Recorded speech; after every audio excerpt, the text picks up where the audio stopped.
Hey, what's up mga pre? Another day and another update na naman tayo dito sa Fableborn. Meron kasi silang panibagong season guys na nilabas po dito at titingnan natin ano nga ba yung magagawa natin dito guys. Makakapaglaro pa din ba tayo kahit wala po tayong NFT? So bago tayo magpapatuloy dyan guys, intruhan muna natin to.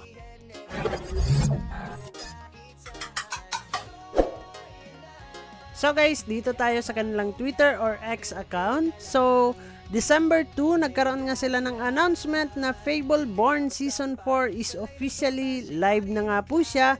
And syempre guys, madadownload po natin yung Fableborn sa ating iOS at saka Android. So, pasok lang kayo dito guys, no? Napaka-legit po dito na link na kukunin po natin. At syempre, hindi tayo ma-scam dito guys, no? Or ma-compromise man yung ating mga wallet dito. Supplies Rant event begins in 30 minutes nga daw yan. And next event na pinalabas po nila dito guys, 4 hours ago, a new event is live. Time to jump back into Fableborn during Resource Raid 2. You'll compete for Diamonds, Kingdom Supply NFTs, Guild Valor, at marami pa dyang iba guys. Pwede pa nating i-explore ang game po nila dito para magkaroon po tayo ng malalim na idea patungkol sa mechanics ng game po nila guys, no? So, pwede tayo maglaro dito siyempre sa mga free to play na gustong maglaro sa Fableborn. Download lang kayo at malalaro nyo na po yung game po nila. And then guys, meron silang panibagong article or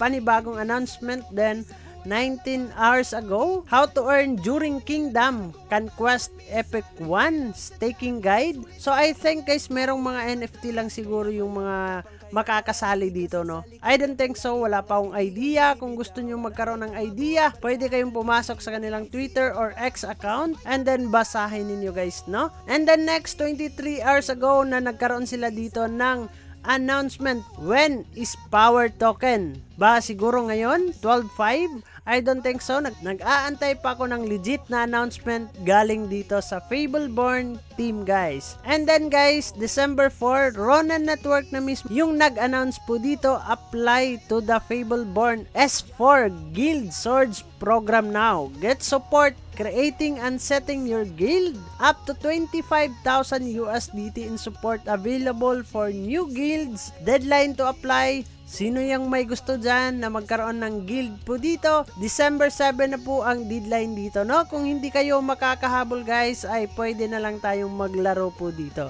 Get funding to kickstart your guild and then apply now guys. Pasok lang kayo dito sa kanilang Twitter or X account para makita nyo po itong post na to and then mabasa nyo po kung ano yung mga nilalaman po dito, no? At yun lang naman guys ang ating pag-uusapan for today's video. Kung bago ka lang dito sa ating YouTube channel, ay huwag kalimutang mag-click subscribe and click the notification bell para ma-update at ma-aware ka sa mga panibago nating i-upload na video.